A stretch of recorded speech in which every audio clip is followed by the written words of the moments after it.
कहते हैं सोमवार के दिन की अष्टमी पढ़ने पर, कौन से दिन? सोमवार के दिन कौन सी तिथि? जम के बोलो, अष्टमी।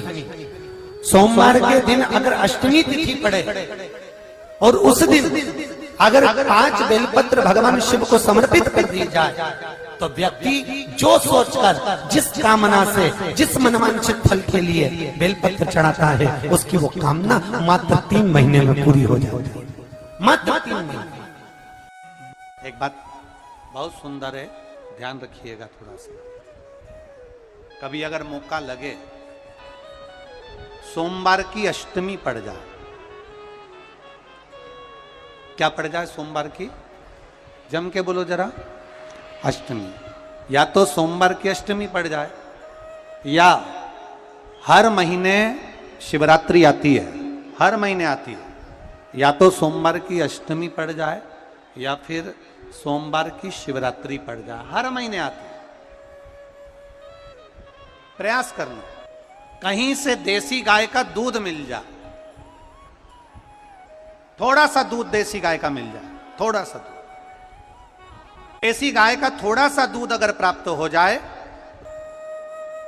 बेलपत्री के पत्ते से दूध कटोरी में लेकर, मात्र बेलपत्री के पत्रे से एक एक बूंद अगर दूध, आप एक बूंद अगर ज्यादा ना मिला हो, 1 चम्मच भी अगर आपको दूध देसी गाय का मिल गया हो, और सोमवार की अष्टमी पड़ जाए या सोमवार की, जम के बोलो, शिवरात्रि पड़ जाए, उसमें केवल अगर देसी गाय का दूध मिल जाए, जर्सी गाय का नहीं हो, देसी गाय का अगर दूध मिल जाए, बेलपत्री के पत्ते से, तुम्हारे घर के अंदर अगर शिवलिंग है या मंदिर में शिवलिंग है या तुम्हारे नजदीक में कोई शिवलिंग है, उस पर बूंद बूंद, एक एक बूंद अगर शिवलिंग पर दूध समर्पित कर रहे हो, श्री शिवाय नमस्तुभ्यम, नमः शिवाय, या षडाक्षर मंत्र ओम नमः शिवाय, या 33 अक्षर का मंत्र महामृत्युंजय मंत्र, इसका स्मरण कर कर शिव जी पर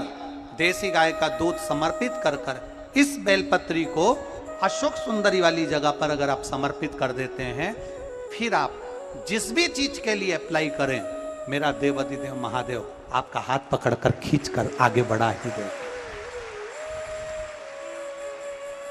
मेहनत करना, कर्म पूरा करना, पढ़ाई अच्छी करना, और पढ़ाई के साथ में विद्या अध्ययन करने के साथ में अच्छी मेहनत के साथ में देसी गाय का दूध भगवान शंकर को समर्पित करना, भगवान शंकर को समर्पित करना, देसी गाय का दूध धीरे धीरे धीरे धीरे समर्पित, भावों के साथ आप समर्पित करें। देसी गाय का दूध एक एक बूंद समर्पित करें, धीरे धीरे समर्पित करें। और देसी गाय का दूध जब धीरे धीरे समर्पित करें, बड़े रास्ते से, आनंद से धीरे धीरे जब आप समर्पित करेंगे, बेलपत्री वही दूध में सनी हुई बेलपत्र अशोक सुंदरी वाली जगह पर, उस समय पर डंडी का भाग शिवलिंग की ओर नहीं होना चाहिए, उस समय पर डंडी का भाग जहां से पानी बहकर जाता है अशोक सुंदरी की ओर से, वहां पर होना चाहिए। कार्य में सफलता मिलती ही है। शिव तत्व को धारण कर। सोमवार की अष्टमी का मतलब आपको इंदौर की कथा में बताया था, जिस दिन शंकर और पार्वती के मिलन का दिवस हो, और केवल एक माता पार्वती के अकेले मिलन का नहीं, 64 योगनिया तक भगवान शंकर से मिलने के लिए आती है। पीला चंदन लगाना, कितना लगाना है? बीच वाला जो पत्ता है उस पर पीला चंदन। जब आपको लगे कि मेरा जीवन बहुत कष्टमय है, अब ये रोग, अब ये कष्ट दूर ही नहीं हो रहा, अब ये आए दिन तकलीफ पर तकलीफ बढ़ती जा रही है, आए दिन रोग, बीमारी, पैसा घर में बच नहीं रहा, बहुत कष्टमय जीवन है, इसमें लगाओ पीला चंदन बेलपत्री की बीज पत्ती पर। महाराज, और बीज पत्ती पर जब चंदन लग जाए, लगने के बाद में ये दोनों पत्ती पर लाल चंदन लगा लीजिए।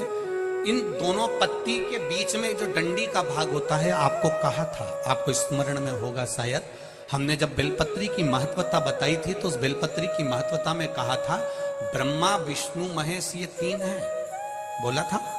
बीच में ये बड़ी पत्ती से लेकर जो 2 पत्तियां होती हैं, इनके बीच में जो जगह बचती है, इसमें मां पार्वती के 64 योगनियां, मां पार्वती अपनी पूर्ण सिद्धि के साथ में जितनी भी देवी के स्वरूप हैं, वो माता 64 योगनियां देवी के स्वरूप में यहां पर विराजमान होती हैं।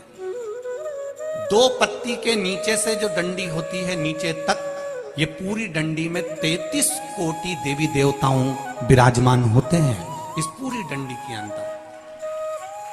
तो जो बीच वाली पत्ती है, ये जो बीच वाली पत्ती का जो भाग होता है, इस पत्ती के भाग में शहद का प्रयोग कर कर, यहां पीला चंदन, लाल चंदन, शहद का प्रयोग कर कर, इसी तरह से पकड़कर ये बेलपत्री की जो डंडी है वो अशोक सुंदरी पर जब आप समर्पित करें तो जहां से जल बहता है उस ओर पर इस पत्ती को चढ़ाकर केवल आपके हृदय की बात कहकर देवाधिदेव महादेव से कोई भी शिव जी का मंत्र, पंचाक्षर नमः शिवाय, षडाक्षर ओम नमः शिवाय, श्री शिवाय नमस्तुभ्यम, या महामृत्युंजय मंत्र, जो शिव का मंत्र हो आपके पास में, उसको बोलते हुए देवाधिदेव महादेव को धीरे धीरे जल की धार चढ़ाना प्रारंभ करो। जल की धार जब पूर्ण होने लगे, उसमें थोड़ा जल बचे, तब अशोक सुंदरी पर जो तुमने बेलपत्र चढ़ाई है वहां उस जलधार को चढ़ा। ये प्रयोग आपको केवल सोमवार की अष्टमी पढ़ने पर ही करना है। कौन से दिन करेंगे? जम के बोलिए जरा।